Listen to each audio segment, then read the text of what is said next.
On a rempli quelque chose au début, quelques phrases au niveau de la bonne tarte, mais on veut le modifier. Pour modifier ces informations, on peut cliquer sur « À propos » ou on peut cliquer sur la case bleue ici tout simplement, qui nous emmène vers la page qui nous permet de changer nos informations. Et ensuite, il suffit de cliquer sur les boutons modifier pour justement modifier l'information. Donc encore une fois, voilà ce que je vois par rapport à mon profil, dépendamment du type d'entreprise dans lequel vous êtes, la catégorie que vous avez choisie. Les options qui sont ici vont être différentes. Donc à vous d'expérimenter ce qui est le plus approprié pour vous en fonction de vos besoins. Sur la partie supérieure, on voit tout un tas d'outils pour l'administration et la partie inférieure est ce que voient les personnes qui nous suivent. Si vous voulez faciliter la visibilité de cette page pour vous voir un petit peu ce que les gens voient, il suffit de cliquer sur le bouton ici qui est masqué ou affiché. Donc ici, en haut à droite, masqué et affiché. Donc ici, ça nous donne un certain nombre d'informations au niveau de nos publications, quelle est l'audience totale par rapport à une certaine publication, les messages qu'on nous envoie.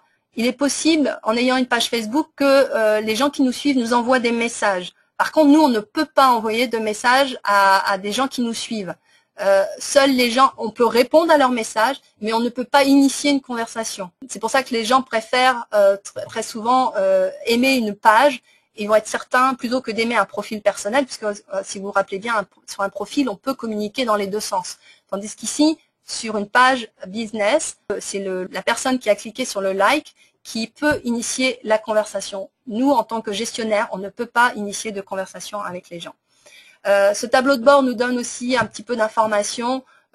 Facebook est toujours en train de nous inciter à payer pour son service. Donc ici, vous allez voir plusieurs fois le bouton promouvoir la page. Il n'y a aucune obligation de le faire. Ils veulent nous inciter simplement à payer pour leur service. On va revenir ici plus tard au niveau des statistiques. Et ici, on a là aussi un Facebook très bien intentionné qui va nous donner des explications sur la façon dont on pourrait mieux gérer notre page, évidemment dans leur intérêt. Alors, ce qu'on peut vouloir faire maintenant, une fois qu'on a une page, c'est d'avoir plusieurs personnes à gérer notre compte. Je vais changer de profil parce que je ne suis pas super administrateur au niveau de la page de Réseau Femmes. Et donc, pour ajouter un administrateur, il suffit de cliquer sur « Modifier la page, gestion des rôles d'administration ». Et ici, on se retrouve devant une interface donc, qui nous permet de rajouter des personnes. Pendant longtemps, Facebook a obligé les gens à aimer une page avant de pouvoir en être le gestionnaire. Ici, maintenant, il suffit de rentrer une adresse courriel pour désigner quelqu'un comme gestionnaire. Par contre, cette personne doit tout de même avoir un compte Facebook à la base pour pouvoir être gestionnaire. Et récemment, ils ont rajouté des petites fonctions ici, quand vous cliquez sur la flèche, pour donner des rôles soit de gestionnaire, de créateur de contenu, de modérateur, d'annonceur ou d'analyste statistique. Ça, c'est vraiment tout nouveau, ça date de peut-être 2 semaines. Donc, mais c'est vraiment intéressant parce qu'avant, on était très limité. Donc voilà pour ajouter des rôles d'administrateur. D'après ce que je sais, il n'y a pas de limite au nombre d'administrateurs qu'on peut être. Donc, alors une fois, si on a plusieurs administrateurs, il est conseillé d'avoir une politique éditoriale pour avoir un message cohérent. En effet, il faut savoir comment les gens sont censés répondre. Quels sont les sujets dont ils peuvent parler? Est-ce qu'on utilise le calendrier Facebook pour créer des événements ou est-ce qu'on utilise le site web et on annonce simplement l'événement sur Facebook avec un lien vers le site web? Ou comment est-ce qu'on fait pour répondre à une plainte? Peu importe qui met les publications, le message devrait être uniforme parce que quand on publie quelque chose en tant qu'administrateur, c'est complètement transparent. On ne sait pas qui a publié, qui a fait cette publication. Donc en ayant un message cohérent, il y a vraiment une transparence au niveau de la personne qui a rempli, enfin, ou qui a répondu, ou qui a publié, qui a fait une publication. Donc c'est vraiment important d'avoir une politique bien définie, surtout quand on a beaucoup de personnes qui sont gestionnaires d'une page, pour s'assurer une certaine cohérence. Alors, on va parler maintenant de ce qu'on peut faire au niveau des pages Facebook. En fait, je vais surtout parler des différences avec un profil Facebook parce que je vous ai montré déjà beaucoup de choses la semaine dernière. Donc, je ne vais pas repasser à travers les choses dont j'ai parlé la semaine dernière. Je vais simplement vous montrer des choses qui sont un petit peu différentes. Alors, au niveau d'un profil Facebook, quand vous commencez, c'est intéressant de ne pas être live tout de suite, de ne pas publier de suite, parce que pour le moment, vous n'avez rien. Donc moi, je vous conseille, si vous démarrez tout juste, je vous conseille de publier, même si vous n'êtes pas, si vous n'avez pas activé votre page, commencez à publier des choses. Alors évidemment, ne faites pas énormément de travail là-dessus parce que ça ne sera pas vu. Parce que l'idée, c'est que si quelqu'un vient sur votre profil Facebook, que vous ayez déjà quelque chose à lui montrer. Parce que si quelqu'un vient sur un profil Facebook et voit qu'il n'y a rien, il va dire, bah, il n'y a rien. Donc, pourquoi est-ce qu'ils vont cliquer sur like? Donc, commencez déjà par nourrir, ouvrez votre compte, désactivez-le pour qu'il soit accessible juste aux administrateurs. Commencez à mettre des choses, même si c'est des choses qui viennent de vos archives. Et une fois que vous commencez à avoir un certain contenu, bah, là vous pouvez publier votre page parce que les gens vont aller sur votre page et il y aura quelque chose. Une des fonctions qu'offre Facebook pour ça, c'est la possibilité de mettre ce qu'ils appellent des jalons ou en anglais des milestones. Et c'est possible de le faire ici en cliquant sur offre et événements. Et ici, jalons. Et il y a une fenêtre qui s'ouvre ici. Et donc, il parle aussi de moments clés, où là, vous pouvez rentrer un événement, un lieu, une date, un descriptif, et sélectionner des photos qui s'apparentent à cet événement. La semaine dernière, quand j'ai fait la formation sur le profil personnel, j'ai vraiment insisté sur qui pouvait voir les publications. On s'entend qu'ici, c'est une page qui est publique, on veut vraiment que tout le monde la voit, à part situation exceptionnelle, mais les paramètres de confidentialité ici sont vraiment minimes par rapport à un profil personnel ou même inexistant. Un jalon, une fois qu'il va être créé, ça va s'afficher ici dans votre frise, ici, votre frise de temps. Donc ici, pour la baguette, par exemple, si je clique ici sur ouverture, on peut voir que la baguette a été ouverte le 13 août 1982 et on voit même une photo. Donc les gens qui vont sur le profil seront peut-être intéressés de savoir que vous êtes, même si vous venez d'ouvrir votre compte, Facebook, en fait vous êtes en affaires depuis un certain temps, vous avez un historique. En plus, là c'est un petit peu amusant ici dans le cadre de la baguette de voir comment était le bâtiment avant qu'il devienne ce qu'il est maintenant. Donc utilisez le jalon pour commencer à nourrir votre page Facebook avant même qu'il soit public. Alors les autres choses qu'on peut faire, les autres types de publications qu'on peut faire, et là je vais aller de nouveau sur Réseau Femmes, on peut mettre en avant ces publications de plusieurs façons. Ici, par exemple, par rapport à cette formation, ici on voit cette petite espèce de petit ruban sur le côté. Ça, c'est une fonction qui permet de faire en sorte qu'une publication reste toujours en haut de la page, en fait toujours pour une durée de 7 jours. En fait, dès que vous publiez quelque chose ici dans le journal, ça vient en tout premier, ça remplace finalement ce qu'il y avait avant. C'est un peu comme un journal personnel finalement. On tourne une page, on annonce quelque chose, donc ça vient en premier. Donc là, on veut pouvoir avoir certaines publications qui vont rester toujours en avant, même si on en rajoute d'autres. Si on rajoute d'autres choses, par exemple ici, je vois Réseau Femmes a rajouté une photo il y a 4 heures, et cette publication a été mise hier. Et pourtant, cette publication, elle s'affiche avant la photo ici que Réseau Femmes a mis il y a 4 heures. Donc ce petit ruban indique que cette publication a été mise en avant. Et pour ce faire, il faut cliquer ici sur la petite flèche. Donc je vais le faire ici. Et là, ça va déverrouiller du haut parce que nous, on a déjà un verrouillage qui se fait en haut.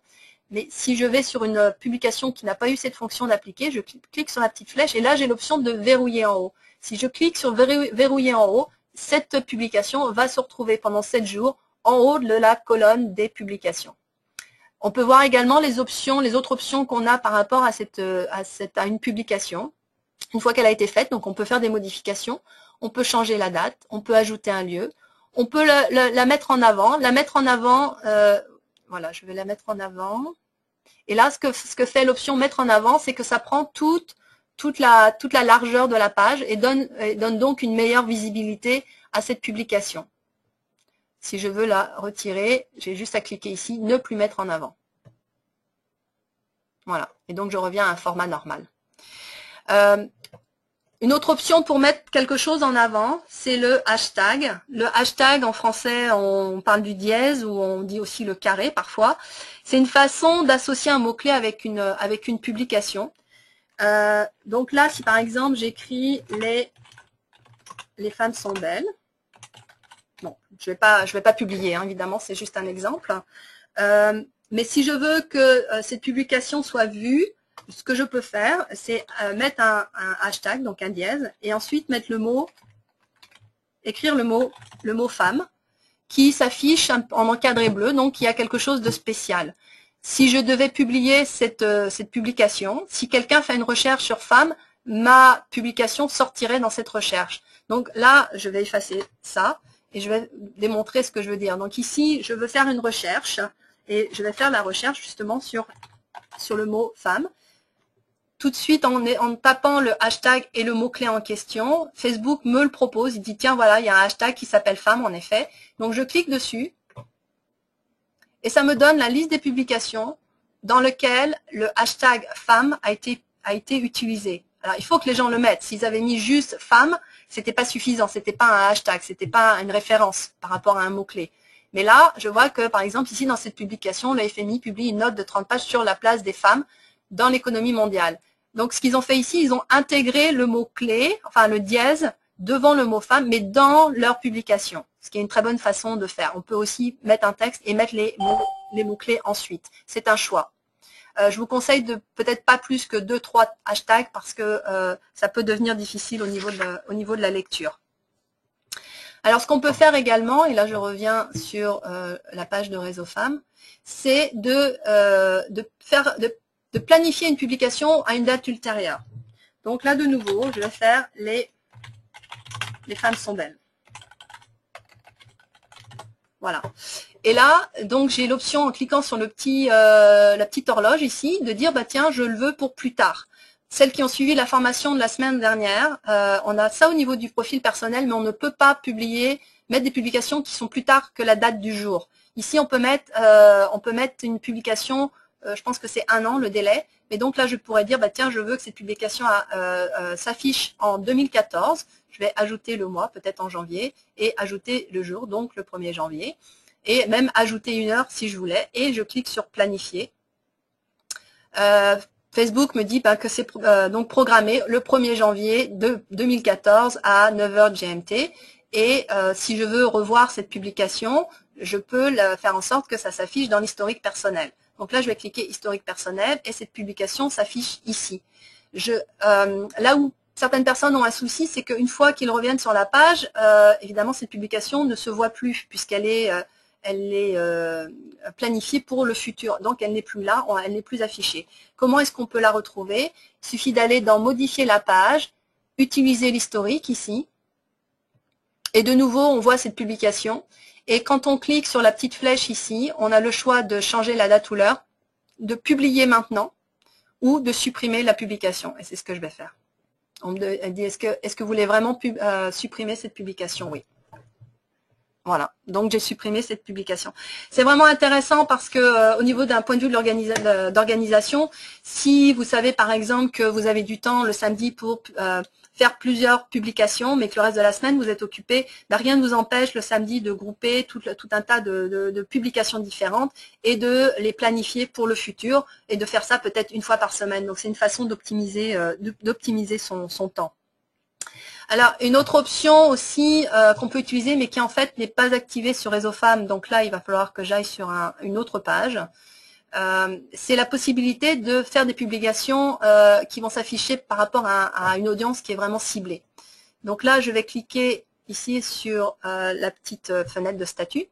Et vous pouvez voir ici qu'on a des icônes qui sont différentes, qui n'étaient pas sur la page de Réseau Femmes. On a 2 options pour cibler une publication. Je vais mettre, écoutez, je vais utiliser le même texte que ce que j'ai utilisé avant. Je ne vais pas la publier, donc tout va bien. Et là, je vais dire, moi, ce message-là, je veux que ça s'adresse à des gens en particulier. Donc, en cliquant sur la petite icône ici, je vais dire, je veux ajouter l'option de sexe, par exemple, que cette publication ne soit visible qu'à part des femmes. Je peux vouloir, alors ce qui est important pour nous peut-être c'est au niveau de la langue, je veux cibler au niveau de la langue, donc ici je clique sur la petite flèche et là je dis que je veux français. Donc il me dit français de France ou français du Canada. Je vous suggère, si c'est le cas, si vous voulez faire un tri sur la langue, de prendre les deux. Parce qu'encore une fois, il y a des gens qui possiblement sont au Canada, mais ont choisi la langue comme étant le français de France. On peut aussi, vous pouvez choisir la langue cible. On parle ici de faire un tri par rapport aux gens qui vous ont déjà aimé sur la page. Ici, vous voyez déjà le tri, le fait d'avoir trié, d'avoir utilisé le critère de tri femme. On voit que si je publie quelque chose, je vais m'adresser à 220 personnes. Alors que si je supprime ici les options de ciblage, en fait, je vais l'effacer. Voilà. Là, le nombre total des gens qui aiment cette page, c'est 399. Donc, les options de ciblage sont sur les gens qui ont déjà aimé notre page. Alors, pour activer cette fonction, parce qu'elle n'est pas activée par défaut, il faut aller dans modifier la page, gestion des paramètres. Et ici, il faut aller dans confidentialité des publications. C'est le contrôle de la confidentialité des publications est activé. Donc là, il faut, dans ce cas, c'est activé. Mais dans les cas où ça n'est pas activé, donc il faut cliquer sur modifier et simplement cocher m'autoriser à contrôler la confidentialité. Et c'est ça qui va activer la petite fonction de pouvoir cibler à qui on s'adresse. Donc voilà. Alors, si je reviens à une publication, donc Facebook à tout moment va me proposer donc de mettre en avant ma publication. Encore une fois, c'est un choix. On va voir s'il le fait ici. Oui. Voilà, donc je commence une publication. Ici, j'ai un bouton qui me dit est-ce que vous voulez stimuler la publication. Alors, la raison de ça, c'est que ce qu'il faut savoir, c'est que parmi les gens qui vous ont aimé, ici on a 399 personnes, quand vous publiez quelque chose, il n'y a que 14% des gens qui vous ont aimé qui vont voir ce que vous publiez. Les gens pensent que je mets une publication sur ma page Facebook, tout le monde va la voir. Non, simplement 14% des gens vont la voir. Et c'est Facebook qui définit qui va la voir, basé sur des algorithmes un peu obscurs. Donc, vous n'avez pas le contrôle des gens qui vont voir votre publication. Si vous avez une publication qui est vraiment importante et vous voulez que tout le monde, parmi les gens qui vous suivent, puisse la voir, là, dans ces cas-là, il faut utiliser les fonctions de stimulation, de publication, et là, c'est payant. Facebook va essayer de financer évidemment son service, mais donc il faut être conscient, voilà, c'est pas parce que j'ai 399 personnes que 399 personnes vont voir ma publication. C'est un concept que les gens n'ont pas nécessairement. Donc au niveau des pages, ce que vous pouvez faire aussi pour rendre vos pages plus intéressantes, c'est utiliser des applications. Donc là justement, j'ai un site où j'ai installé plusieurs applications. Ce que j'appelle les applications, c'est les petites fenêtres ici qu'il y a. Comme vous pouvez le voir, il y a des fonctions qui sont un petit peu différentes d'une page plus ordinaire. Donc par exemple ici, c'est une application que j'ai installée pour ici c'est le logo de Pinterest. Quand on clique sur ce logo là, ça va chercher les images qui sont sur le compte Pinterest de cette personne. Et ensuite, tout ce que les gens ont à faire, finalement, c'est de cliquer sur les images pour après arriver à Pinterest. Mais ça donne une meilleure visibilité à le fait que cette personne ait un compte sur Pinterest. Donc ça, c'est une option d'application. Si j'en regarde d'autres, ici, il y a une application.